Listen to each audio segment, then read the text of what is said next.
સમાચારમાં આગળ વાત કરીએ તો સુરત જિલ્લામાં ભારે વરસાદને પગલે ભેદવાડ ખાડીનું પાણી ભયજનક સપાટીથી ઉપર પહોંચી ગયું છે। સુરત નવસારી મુખ્ય માર્ગ પર દક્ષેશ્વર મહાદેવ મંદિર નજીક ખાડીનું પાણી માર્ગ પર ફરી વળતા વાહન ચાલકો માટે મુશ્કેલી સર્જાઈ છે।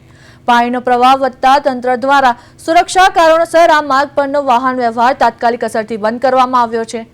ભારે પાણીના કારણે વાહન ચાલકોને વૈકલ્પિક માર્ગનો ઉપયોગ કરવાની સૂચના આપવામાં આવી રહી છે। हाल तंत्र द्वारा स्थिति पर सतत नजर राखवामां आवी रही छे अने लोकोने सावचेत रहेवा अपील करवामां आवी छे।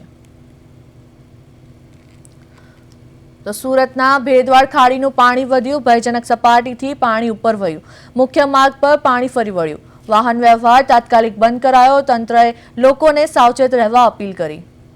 भारे वरसादथी खाड़ीमां पाणीनी आवक, दक्षेश्वर मंदिर नजीक पाणी भराया, सूरत नवसारी मार्ग बंध थयो।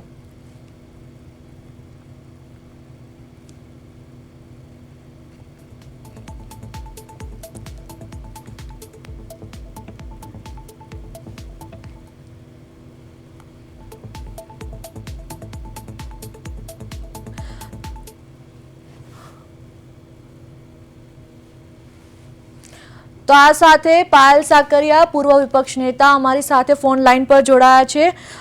जी पायलबेन, पहला तो प्रदेश 24 गुजराती में आपनु स्वागत छे। पायलबेन, जे प्रमाणे अत्यारे हाल सूरत में स्थिति छे तेमां शुं कहेशो आप? जी 100% दर वर्षे सूरतनी आ ज स्थिति होय छे। અમે તો છેલ્લા 5 વર્ષથી કન્ટિન્યુ આ બાબતે શાસકોનું ધ્યાન દોરતા હતા કે વરસાદી લાઈનના અવડા મોટા નેટવર્કો નાખેલા છે અને છતાં પણ જો આ આપણા સુરતની આ હાલત હોય, દર ચોમાસે કોઈને કોઈ ખાડીપુરની અંદર તણાઈ જાય છે, કોઈને કોઈ પોતાનો જીવ ગુમાવે છે અને છતાં પણ દર વર્ષે આ જ શાસકો મોટી મોટી હવે અત્યારે પાણી ભરાય ને એટલે શું કરશે કે ઓડિયો લઈને જશે, ફૂડ પેકેટ આપશે અને મોટી મોટી બહારથી ટીમો બોલાવશે અને કહેશે કે અમે આવું કરીશું। છેલ્લા 5 વર્ષમાં એ લોકો કંઈ જ નથી કરી શક્યા। કહેવાય ને કાઠિયાવાડીમાં એક કહેવત છે કે તવણું તોડીને બે ના કરે, આ એવા શાસકો છે। અત્યારે આખી નવી ટ્રમ છે, અત્યારે પણ 3 સપાટા ચાલી રહ્યા છે। ગઈકાલનું મેં સુરત પેજ ઉપર મેયરશ્રીને મેં જોયા, પેલી અમારી જે CCC જે આખી બિલ્ડિંગ છે એના અંદરથી નિરીક્ષણ કરતા હતા કે ક્યાં કેટલું પાણી ભરાયું છે। ખરેખર તો સ્થળ પર જઈ ખ્યાલ આવે ખરેખરની પરિસ્થિતિ શું છે। 1200 કરોડથી પણ વધારે રૂપિયાના ખર્ચે આખું સ્ટ્રોંગ નેટવર્ક સુરતની અંદર નાખવામાં આવ્યું છે અને આ તમામ પ્રકારનું પાણી સીધું ડાયરેક્ટ જ દરિયામાં જાય એવી પ્રકારની વ્યવસ્થા કરવામાં આવી છે। પણ એ વ્યવસ્થા એટલા માટે સફળ નથી થઈ કેમ કે ક્યાંક ને ક્યાંક એમને જે કોન્ટ્રાક્ટરો સાથેના જે ફાયદા થતા હતા એ લેટ ગો, મતલબ કહેવાય ને કે કામમાં લેટ ગો કરી દીધું, પણ કોન્ટ્રાક્ટર એમના મળતિયા એમને ફાયદા થાય એના માટેના આખા બધા આયોજનો કર્યા। જ્યાં જે આયોજનો કર્યા છે ત્યાં ઊંધા આયોજનો કર્યા છે અને આ પરિસ્થિતિ દર વર્ષની છે। દર વર્ષે આખું સુરત ધોવાઈ જાય છે અને સુરતના લોકો ખૂબ જ હેરાન થાય છે। એમનો માલ સામાન ઘણો બધો પલળી જાય છે અને માત્ર ને માત્ર આ શાસકો આશ્વાસન કરતા રહી જાય છે। અમે તો સુરતની જનતાને એવું કહેવા માંગીએ છીએ કે આટલી બધી ખરાબ પરિસ્થિતિ આપણે લોકો ક્યાં સુધી સહન કરીશું? દર વર્ષે જો આની આ જ પરિસ્થિતિ હોય અને શાસકો જે કહેવાય કે એકદમ આ બાબતે નિષ્ફળ અને નબળા પુરવાર થતા હોય, આપણી સૌની જવાબદારી છે આ બાબતે આગળ આવવાની, આગળ બોલવાની, કેમ કે હજારો લોકો જ્યારે આ પ્રોબ્લેમની અંદર સમસ્યાનો સામનો કરતા હોય ત્યારે જાગૃત લોકોએ પણ આગળ આવવું જોશે। અને બીજું કે આ શાસકોને પણ થોડી કેવી પણ શરમ જેવો છાંટો હોય તો આ વખતે એવા પ્રકારના આયોજનો કરે કે આવતા વર્ષે આખું સુરત જે ડૂબી જાય છે એ સુરત ડૂબે નહીં। તો જી પાયલબેન, શું એવું લાગી રહ્યું છે કે તંત્રની જે આ પ્રી મોન્સૂન કામગીરી છે એમાં કંઈક ખામી રહી ગઈ છે? પ્રી મોન્સૂન કામગીરી થાય જ છે ક્યાં? પ્રી મોન્સૂનના નામે એના કોન્ટ્રાક્ટરોને કોન્ટ્રાક્ટ આપવામાં આવે છે અને પૈસા પોતાના ખીચામાં નાખવામાં આવે, કમલમ બાંધવામાં આવે છે। પ્રી મોન્સૂનની કામગીરી માત્ર ને માત્ર કાગળ ઉપર થાય છે। લોકો જે પૈસા ટેક્સ સ્વરૂપે ભરે છે એ પોતાના ખીચામાં નાખવાનું આયોજન થાય છે અને પ્રી મોન્સૂન કામગીરી નથી થતી પ્રોપર।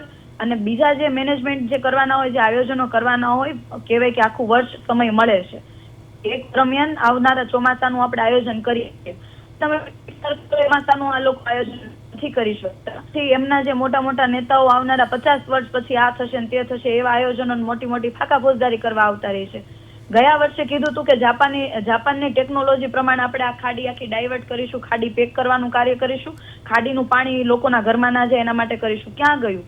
આ છેલ્લા 2 વર્ષથી તો હું વિપક્ષ નેતા તરીકે હતી ત્યારે 2 વર્ષથી તો હું સાંભળતી આવું છું અને એમાં કહેવાય ને કે એક કાગળ પણ આગળ નથી વધ્યો. એટલે માત્ર ને માત્ર એવું નથી કે તંત્રની નિષ્ફળતા, તંત્રની ઉપર શાસકો બેઠા છે, શાસકોની પૂરેપૂરી નિષ્ફળતા છે અને એના કારણે કહેવાય ને કે શાસકો પોતાના માનીતાઓને કોન્ટ્રાક્ટ આપે, એમાં નીચે તંત્ર પણ શું કરવાનું છે? કોન્ટ્રાક્ટરોને મજા આવે એવા કોન્ટ્રાક્ટ આપી દે ને એને છૂટ જ આપી દીધી હોય, એના 10 હાથ હોય ભાજપ વાળાના માથા પર કે કઈ વાંધો નહીં કરો. અને તમે સુરતનું તમે ઓનલાઈન જોઈ લો એટલે ખબર પડે કે સુરતના મોટા ભાગના કોન્ટ્રાક્ટરો ભાજપને ફંડ આપે છે. જો એ ચેકની અંદર ફંડ આપતા હોય તો બ્લેકમાં તો કેટલું ફંડ આપતા હશે? જી સીધી વાત છે. જી એટલે આ બધી આખી ફંડની સિસ્ટમ, પોતાના ખીચા ભરવાની સિસ્ટમના લીધે આખા સુરત શહેરના લોકો હેરાન થાય છે. આમાં માત્ર ને માત્ર એવું આપણે પાણી ભરાય છે, કલાકમાં પાણી નીકળી જશે, ચાલો એવું માની લઈએ, પણ એ સમય દરમિયાન કેટલા લોકોનો સામાનની નુકસાની, કેટલા લોકોના વાહનની નુકસાની, કેટલા બધા બાળકો, વડીલો, આ બધા લોકો જે જતા હોય એનો જે અંદરનો ભય. અને દર ચોમાસે છેલ્લા 4 વર્ષથી તમે જોયું છે કે દર ચોમાસે કોઈને કોઈ ખાડીપુરની અંદર પોતાનો જીવ ગુમાવે છે. અમે તો ભગવાનને પ્રાર્થના કરીએ કે આ વરસાદનો જે મતલબ બહુ વરસાદ છે પરંતુ કોઈ પોતાનો જીવ મતલબ ના ગુમાવે ને બધા હેમખેમ પોતાના ઘરે રહે એવી અમે તો ભગવાનને પ્રાર્થના કરીએ. બાકી આ શાસકોથી કઈ થાય એવું નથી. જી જી પાયલબેન, તમે પ્રદેશ 24 ગુજરાતી સાથે જોડાયા તે બદલ આપનો આભાર.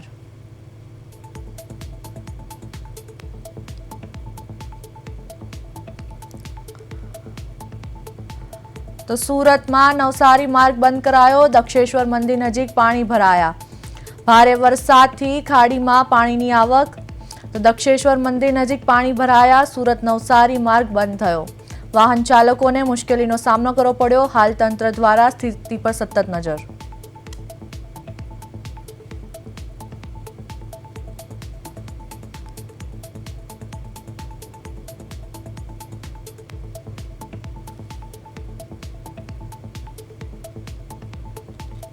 તો સુરત ભેદવાડ ખાડીનું પાણી વધ્યું, ભયજનક સપાટીથી ઉપર પાણી વહ્યું.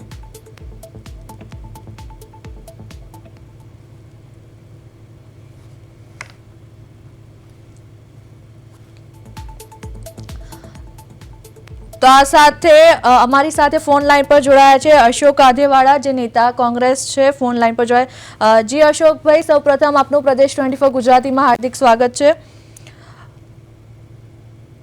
અશોકભાઈ, આપને મારો અવાજ આવી રહ્યો છે?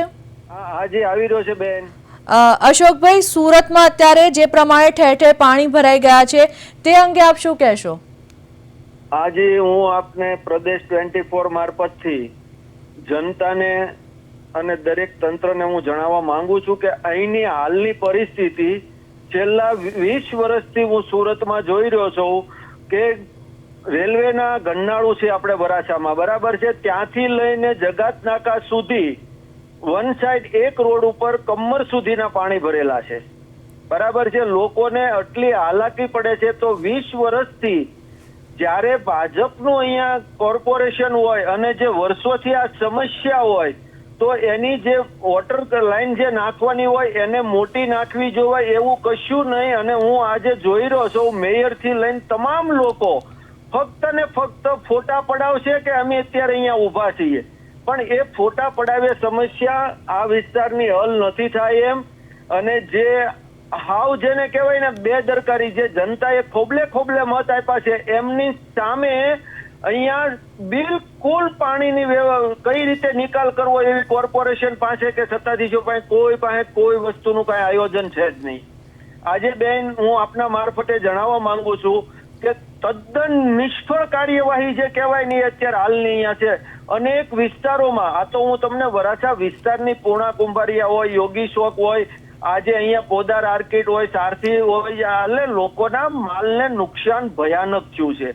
અને ફક્ત ને ફક્ત વરસાદ તો આજે સુરત રેફુ સિટી, મેગા સિટીની અંદર જો આવો 5-7 ઇંચ વરસાદ પડે અને આ વરસાદની અંદર આવી હાલત હોય તો હું છેલ્લા 20-22 વર્ષથી સુરતમાં છું, દર વર્ષે આવી પરિસ્થિતિ થાય. પણ કોર્પોરેશન પાસે કોઈ એવો પ્લાન નથી કે મોટી ગટર લાઈન નાખી પાણીનો નિકાલ થાય તો પ્રજા આપણને ખોબલે ખોબલે મત આપે છે તો એમાંથી પ્રજાને શાંતિ મળે એવું કોઈ આયોજન નથી કોર્પોરેશન પાસે. તો જી અશોકભાઈ, શું એવું કહી શકાય કે તંત્રની આ જે પ્રી મોન્સૂન કામગીરી છે એ સદંતર નિષ્ફળ ગઈ હોય? નિષ્ફળ બેન, હાવ નિષ્ફળ. હું તમને 100% કહું છું. અને એમના માટે હું આ વિસ્તારના તમને હું ફોટા પણ મોકલી શકું છું અને હાલની પરિસ્થિતિ પણ મોકલી શકું છું, કારણ કે તંત્રને ફક્ત તાયફા કરવામાં ઇન્ટરેસ્ટ છે, બાકી તંત્રને એક પણ જગ્યાએ કોઈ કામમાં રસ નથી. અને તંત્રને મને તો એવું લાગે છે કે હાવ જેને કહેવાય ને કે કઈ ટાઈપના તંત્રની અંદર લોકો કામ કરે છે એ નથી ખબર.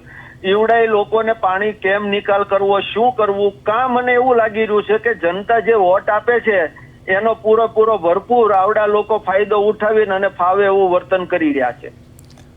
જી અશોકભાઈ, આપનો ખૂબ ખૂબ આભાર પ્રદેશ 24 ગુજરાતી સાથે જોડાવા બદલ. તો સુરત ભેદવાડ ખાડીનું પાણી વધ્યું, ભયજનક સપાટીથી પાણી ઉપર વહ્યું, મુખ્ય માર્ગ પર પાણી ફરી વળ્યું, વાહન વ્યવહાર તાત્કાલિક બંધ કરાવવો પડ્યો. તંત્રએ લોકોને સાવચેત રહેવા અપીલ કરી.